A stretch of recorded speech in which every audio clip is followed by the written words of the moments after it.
because our government is not caring. They prefer Kenya Red Cross than our own government. Without the county government, only Kenya Red Cross and Babu Owino and Edwin Sifuna would have cared for these people. Mr. Speaker, we won't allow this. And if our government can't care for us, for lives, these people were badly injured. Those lost their lives. And you want to tell Kenya, who is Kenya Red Cross? And all the noble members of this great parliament, bunge la mwananchi Jacaranda. The one speaking is Victor Solomon.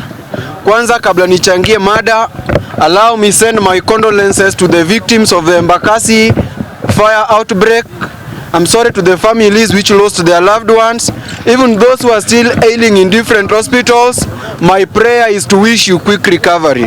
And to say thank you to Mr. Governor Sakaja for waiving all the medical bills. Thank you to Mr. Babu Owino and Edwin Sifuna. Nao cha kushangaza ni kuwa tumeona spokesman wa serikali alifanya vizuri kwa kuhudhuria kwa wenye waliumia na mkasa wa moto. Lakini cha kustajabisha, cha kushangaza, cha kututia kimako, cha kututia shaka ni kuwa our government does not care for her own people.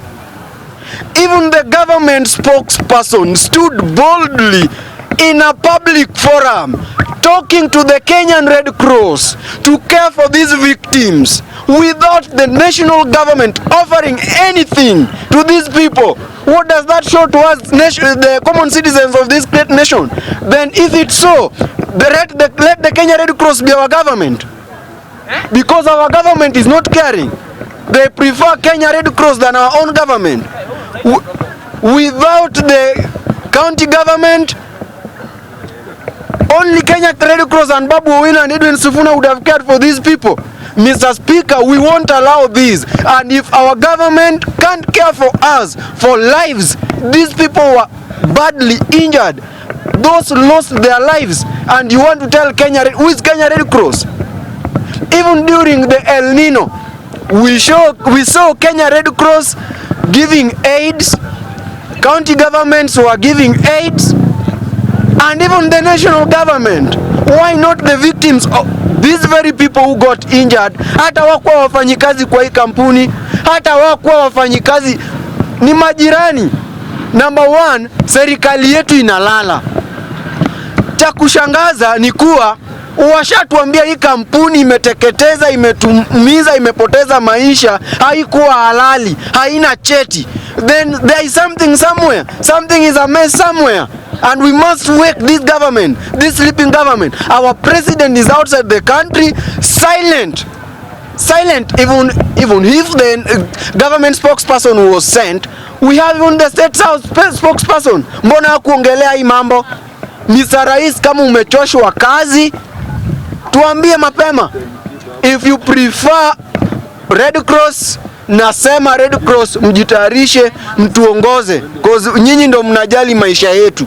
And the government spokesperson should not be called the government spokesperson again. He is the Kenya Red Cross spokesperson. Nikimalizia, Mr. Speaker, CJ Ikome, hold your office. Hold your office. Hold your office very firm. Because these people bringing the motion for you to be removed from office, ni hawa wa cartel.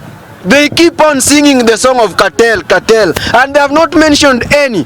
And I repeat, these are the very cartels who want to remove you from office, because as at now, ule usingizi ulikushika na ile deni wamekataa kukulipa, umeamka kwenye usingizi. Fanya kazi yako na tutakutetea kama wananchi. Asante sana Mr. Speaker.